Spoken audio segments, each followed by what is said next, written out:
A guten Erev Shabbos and a Chodesh Tov to all.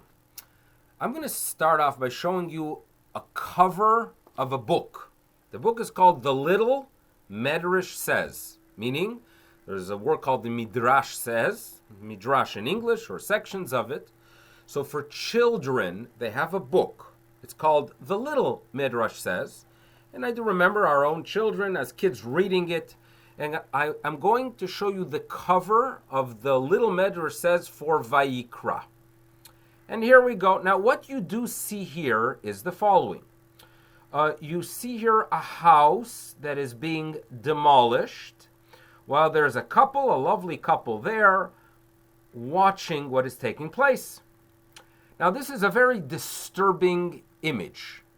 It would be an image that I would expect the AP or Reuters to show what the Israelis are doing to the poor Palestinians, right? Demolishing houses of innocent people.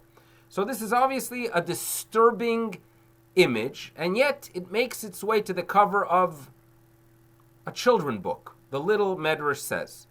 Now, the reason they place this image here is because there's a midrash that after the house is demolished, now, why would a house be demolished?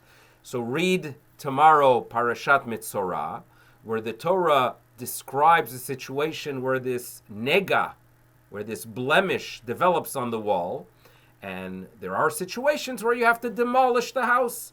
It sounds like a punishment, it sounds harsh, but there's a rabbinic tradition that at times, after demolishing the house, they would find treasures. Why would they find treasures?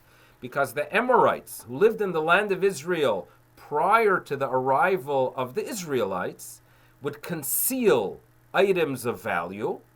And now, when the Jews would move in, they weren't even aware of them. After demolishing the house, the items would become revealed. This is what we are told in the Midrash. So thus, this awful image is not so bad because you find something good afterwards. I myself would not choose this as a proper image because I think it is quite disturbing.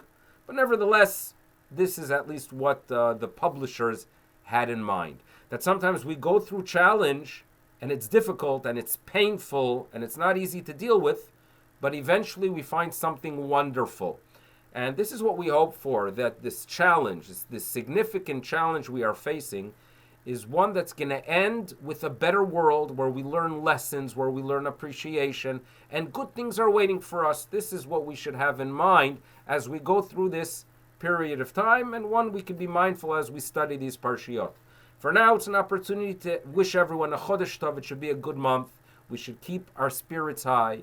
It should be a Shabbat Shalom, a peaceful Shabbat. And God willing, the day will come, we'll get together again, we'll reconnect. But for now, all the best. Bye-bye.